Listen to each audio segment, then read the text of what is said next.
안녕하세요. 김유성 기자입니다. 국회에서 크게는 여당과 야당이 나뉘어 토론을 하고 대화와 합의를 합니다.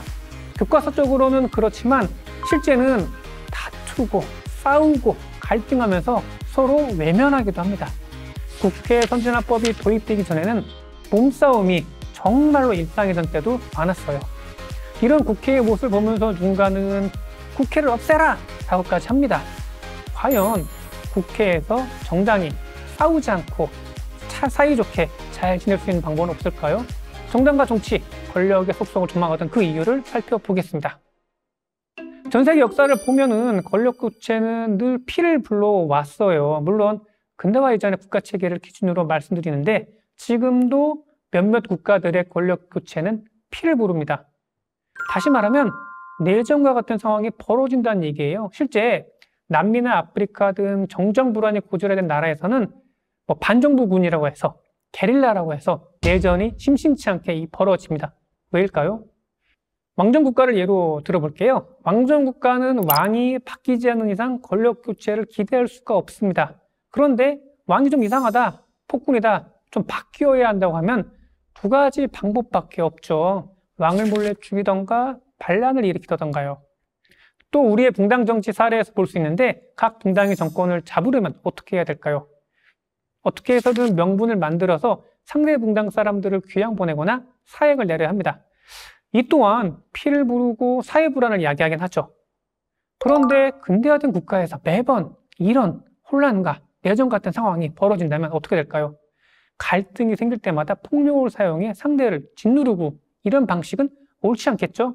이런 갈등을 정해진 규칙 아래에서 예측 가능할 수 있도록 풀 수 있고 정권 교체도 덜 고통스럽게 할 수 있다면 얼마나 좋을까요?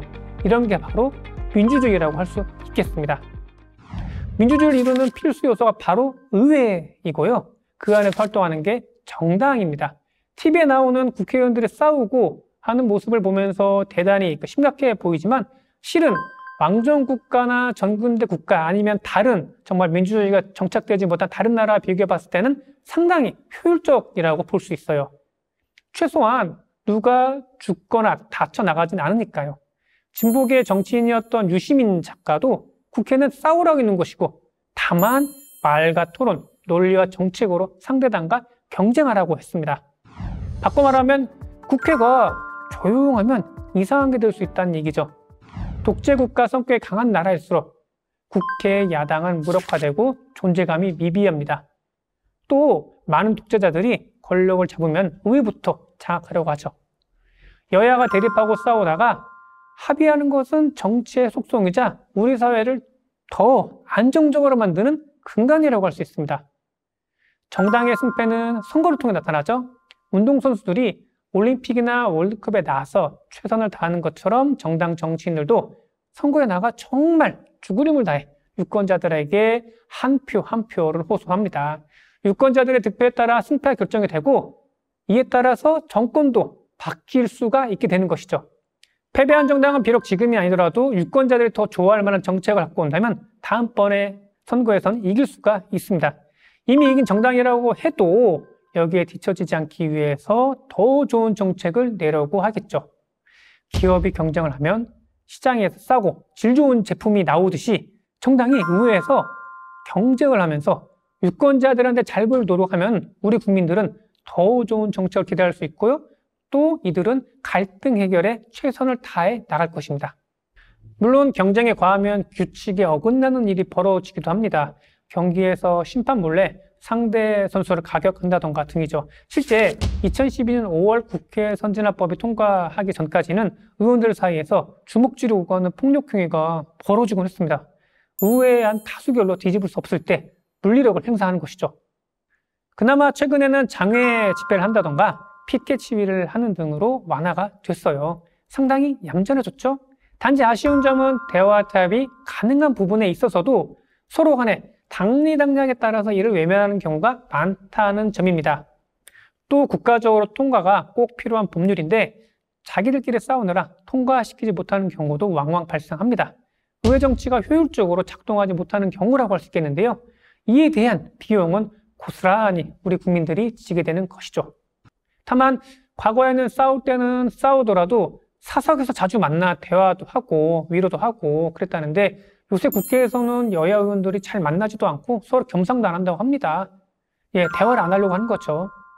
탄핵 등의 과정을 겪으면서 여야 대립이 극심해진 게 있고요. 서로의 지지층을 호소하는 팬덤 정치가 더욱 강해졌기 때문이죠. 여야 의원들끼리 싸울 때는 싸우더라도 대화는 한다라고 했던 예전 낭만이 사라진 것 같습니다. 사람 사는 조직에는 주류와 비주류가 있기 마련이죠. 주류는 의사결정 등에 있어서 주도권을 갖고 비주류는 그렇지 못한 부류죠. 누구나 주류에 들고 싶어하고 비주류에 있는 동안에는 주류에 대한 비판과 지적을 합니다.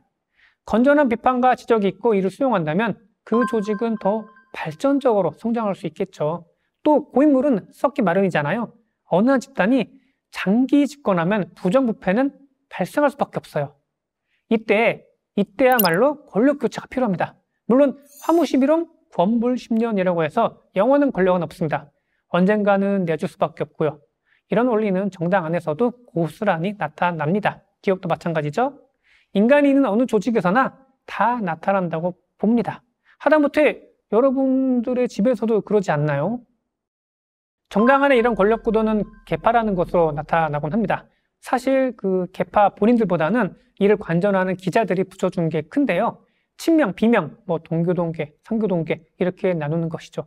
그리고 그 계파의 중심축은 대통령이 될 수 있고요. 대권 주자인 경우가 많습니다. 정당은 경쟁 정당과 권력을 쟁취하기 위해 국민들에게 정치를 어필한다는 것. 정당 안에서는 각 계파가 당권을 장악하기 위해 당원들에게 자신들의 당위성을 어필한다고 볼 수 있어요. 당 지도부가 선출되는 데 있어 당원들의 투표가 중요하니까요. 이 당권은 공천권이라고 바꿔도 무방할 정도입니다.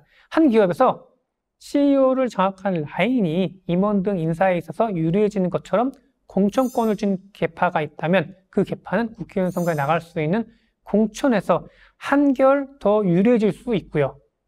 국회의원에게는 목숨과 같은 공천권이 걸려있다 보니까요. 그 안에서도 권력 다툼이 많을 수밖에 없습니다.